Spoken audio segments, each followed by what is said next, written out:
This is for people who've just received a diagnosis of autism or ADHD and are struggling with like imposter syndrome.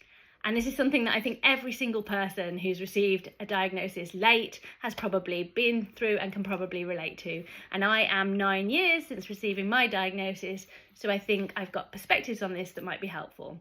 I don't think that people who aren't neurodivergent are commonly going around wondering if they're autistic or ADHD. The fact that you went to seek an assessment in the first place tells me that there's a likelihood that you are neurodivergent. Yes, there are things like attachment issues, for example, that can look like neurodivergence, but I believe that most diagnosticians are skilled enough to be able to ask the questions that would be able to separate those things and reach an accurate diagnosis. Secondly, I would argue that it's more important to look at what your needs are and what is working to help you. Now, if you have found autism or ADHD content perhaps and you have been relating to it because your needs are in line with the needs that these people are sharing, then that is true. Your needs that you feel are your needs are your needs. Like, unless you're like actively lying, you have those needs.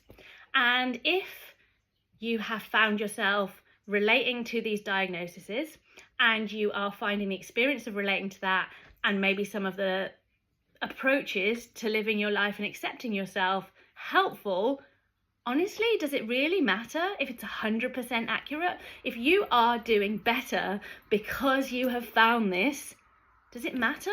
I don't think it does. I think whatever helps is the most important thing. So if you're feeling that imposter syndrome, I just want you to urge yourself to remember that the reasons that you came to this place of thinking about these diagnoses is because you had needs that weren't being met and experiences that you needed to understand. If you now understand them better and you are meeting your needs better, then that's valid.